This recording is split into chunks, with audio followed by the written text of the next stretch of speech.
Hi, my name is Elise Fisher, and I decided to focus on the needs or problem statement of grant writing. So what is a needs statement? A needs statement explains why there is a request for funding by explaining the particular problem and the need there is for addressing that problem through a solution. This lays the framework to later propose your particular program or service you would like to receive funding for in order to address the problem. This is why the needs statement is often written earlier on in the grant, before you get to the goals and objectives, because it is important to have a clear understanding of the need itself before you can get into the rest of the grant, including the budget. The needs statement must also be written within the context of those who are experiencing the problem within the community. And they could be being affected either directly or indirectly. The purpose of the needs statement is to identify the problem that is prompting you to take action. Researching accurate statistical data is important for expressing why support is necessary for this particular problem. Understanding of this problem should be explained on an individual, community, state, and national level.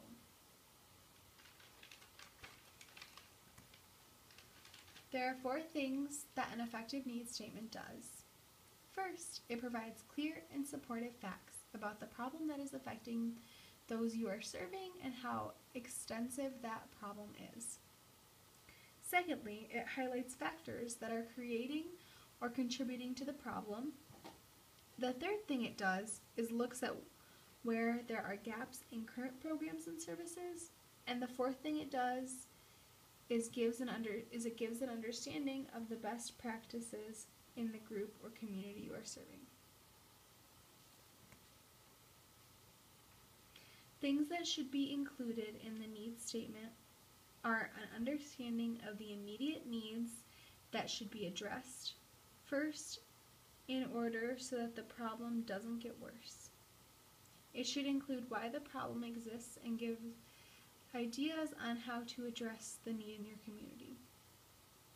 It expresses how the problem affects local communities, the state, and the nation as a whole.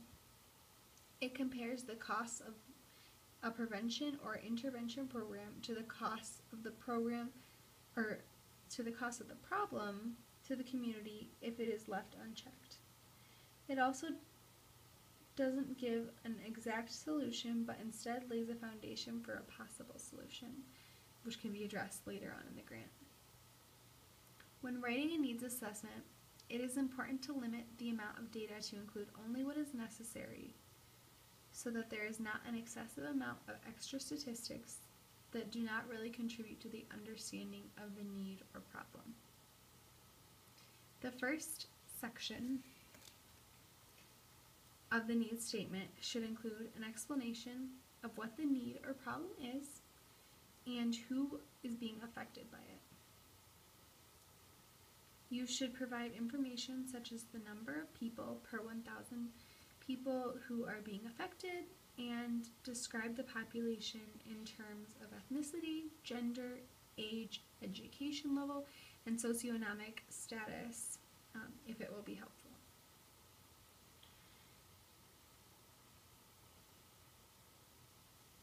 Also in this section, you will compare and contrast local data to state and national data. In this first section, there should not be an overly emotional appeal to the funder because being overly dramatic will not help. Instead, it is best to just simply put a face to the problem by explaining the population that is experiencing adverse effects from the problem. Section 2 will explain what causes the problem and what the needs of the individuals are. It will also examine any barriers in addressing the problem and the stigma that comes along with the problem. It advises to avoid circular reasoning, which is when you claim that the problem is the lack of your service that you are hoping to provide, when in actuality the problem is the deeper need for something rather than the lack of a program or service that you're wanting to provide. Section 3 focuses on the effect that the problem has on an individual, their family, and their entire community.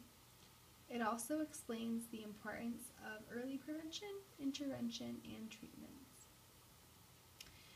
The final section displays the theoretical perspectives that have been helpful in creating intervention and takes a look at where there have been successes in addressing this problem in similar areas. It also will contemplate what barriers there are to improving the problem. So that is how you create and write an effective needs or problem statement when you are writing a grant to a funder. Thanks.